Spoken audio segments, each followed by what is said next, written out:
this is Stan and welcome to the Freedom is Not Free channel. Today I wanted to talk to you about the rise of China's nationalism abroad.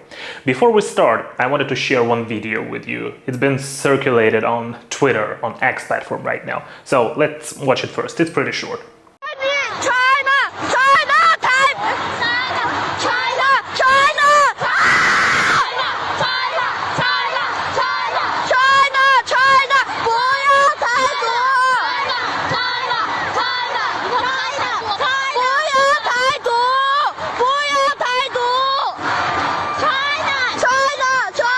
So what do we see here? It's New Zealand and they are having the choir competition. And as we see on the stage, there is the Taiwanese team who won the competition. And we hear those Chinese nationalists or little pinkies, how are they called, screaming, "It's not Taiwan, it's China! 不要台独," meaning we don't want Taiwan independence. Basically trying to overscream everyone and jeopardize the whole event. The whole 不要台独, we don't want Taiwan independence. I mean, this is not your business. Taiwan is an independent country. I also don't want China to be run by the communist thugs, but there is nothing I can do about it. So you take care of your own country and Taiwan takes care of its own country. I think the biggest difference we're witnessing right now amongst the Chinese nationalists is they used to be more internal affairs focused and they used to be very nationalistic towards those territories that they're occupying right now and they're controlling right now. That's why there was such a resistance against Free Tibet movement, because they have occupied Tibet, or anti-Xinjiang independence movement or East Turkestan independence movement. Because China, the People's Republic of China, is physically in control of these two areas. But Taiwan is a little bit different. PRC has never controlled Taiwan.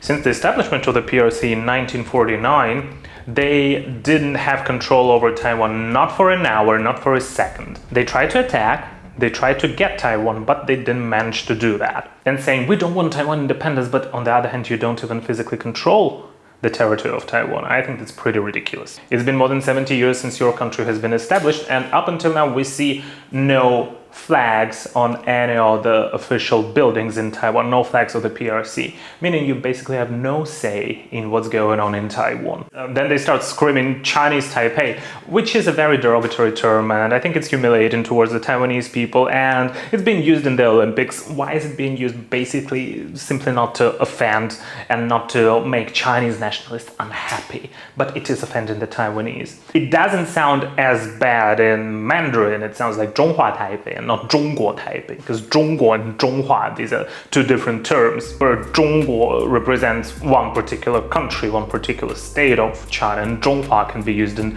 different contexts. For example, when talking about traditional food, culture, traditions, literature. But in English it's still very offensive, calling the Taiwanese representative team Chinese Taipei. That's why even the NHK, when Taiwanese team comes out, they use Taiwan this, but that's a topic for a different video.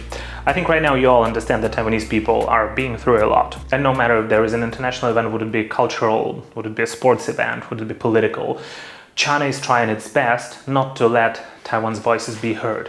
And this is very painful. Whenever the PRC cannot do anything, they will be trying to act through the diaspora organizations or through businesses.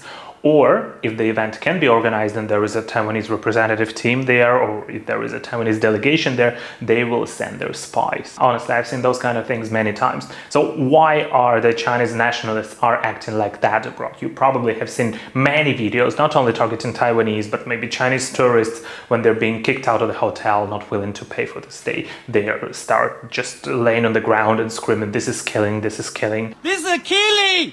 This is killing!" Or destroying the Lennon walls, or in the UK, like in London, there is that Brick Lane where they just painted their communist slogans over street art. Those kind of things. Like very disrespectful to the local people. It is all related to state propaganda in China and, of course, to the education system in China. There is a lot of videos from China when students are being brainwashed, when they're being forced to repeat slogans, when they're being forced to wear military uniform and pretend that they're killing Japanese. Similar things we can see right now in Russia, especially after their full-scale invasion of Ukraine. Plus, in China, they even have, since like little children, they all have to study Xi Jinping's thought. Like just imagine 6-year-old, 7-year-old kid listening how great is Xi Jinping, and the Xi Jinping is fighting for the rejuvenation of Chinese nation. This sounds extremely nationalistic, and it also shows the ambitions to expand for China as an empire. When we're talking about postcolonial justice and postcolonial studies, we should not forget that China is a colonial empire. Up until now, they have colonies in Central Asia, which is East Turkestan. They're also unlawfully occupying Tibet, and they're threatening the other countries like Taiwan to invade. Plus, up until now, they're having very unfair treatment of Mongolians, and they have almost destroyed the whole Manchu culture.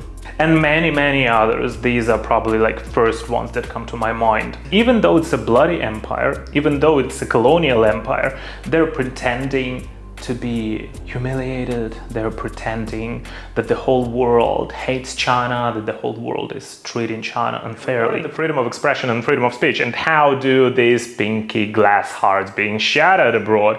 Recently, China has passed a new law. Basically, anyone who is supporting Taiwan's independence can be sentenced to death. Yeah, no matter if you're Chinese, if you're foreigner, if you're in China, or if you're abroad. For everyone that has a different stance and a different thought from the Chinese government, from the Chinese Communist government, you can be sentenced to death. Yeah, that's just because Xi Jinping and some other communist thugs want to control a country they have never established the control of.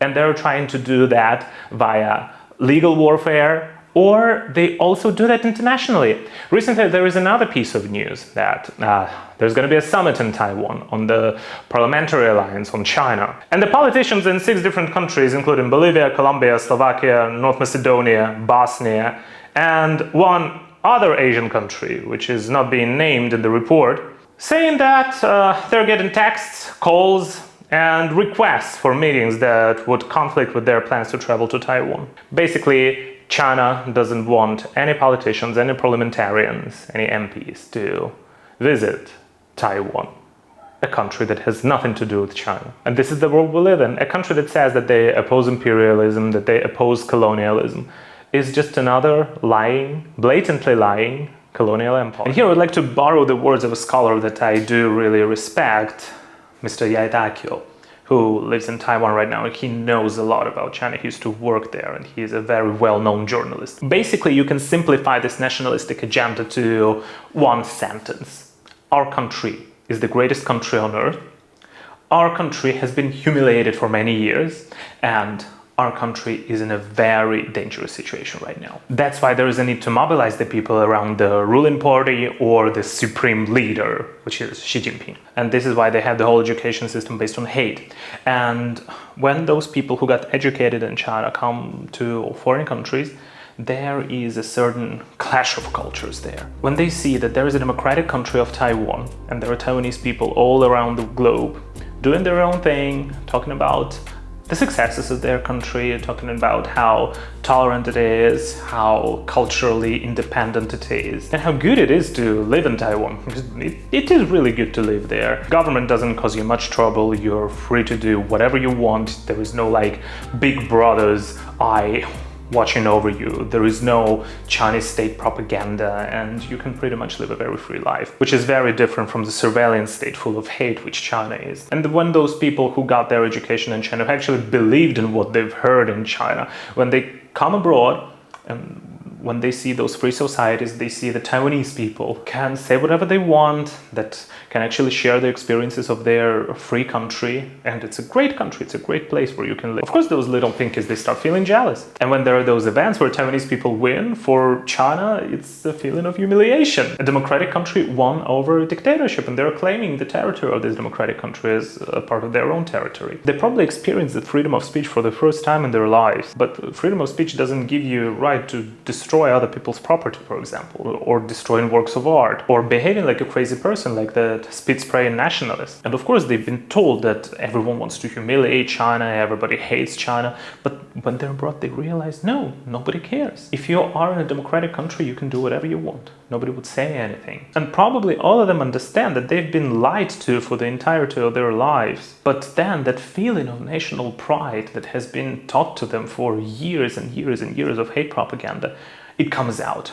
in a very ugly way. And this is why we see this rise of disrespect to the Taiwanese people. This is why we see the rise of disrespect to the democratic countries. And this is why they see that rise of crazy communist little pinkies trying to sabotage cultural events, trying to harass performers, for example, like last time in London with the Piano Gate scandal. And the Chinese propaganda and the Chinese social media only encourage this kind of behavior. And this is sad. So right now the question is, what can we do about this kind of behavior? First of all, show your appreciation to the Taiwanese people, especially when you understand what the Taiwanese people are being through that kind of thing all day, every day, whenever they go abroad. And secondly, maybe try to explain to those people who behave badly that this is not how you're supposed to behave in a democratic country. Let me give you an example from my personal experience. I've been doing YouTube for more than 5 years already. And when I made that video about how evil is communism and how immoral is communism, and another video about the spread of coronavirus in China and how the CCP government concealed the virus, the Chinese government has to be held accountable for that. There was that Chinese person whom I know also lives in Poland, who started sending threats to me, like harassing letters, saying that he will find me, he'll beat me up, and so on and so forth. And I've answered him in a very simple way. Poland suffered, and I answered him in a very simple way. First of all, communism, Nazism, and any other kind of totalitarian thought is prohibited in Poland. It's in our constitution. Secondly, Poland suffered from commies, and right now when there is a person who wants to spread communism and say how communism is good, and if you're criticizing the totalitarian government of China, he starts sending threats to you. This is not how you're supposed to behave. And I just sent him some articles from Polish criminal code, and then the harassment stopped. And I think in the other democratic countries there are similar laws. Poland is not unique here. So yeah, this only shows how in reality those Chinese nationalists are weak and how fragile their hearts are. And if they live in a democratic country, I think it's good to tell them that they should cherish that, because they came to enter the democratic country because China sucks. And it sucks to live in a totalitarian hellhole which China has become. So these are just some thoughts I wanted to share with you after watching that video. Stay strong and remember that freedom is not free.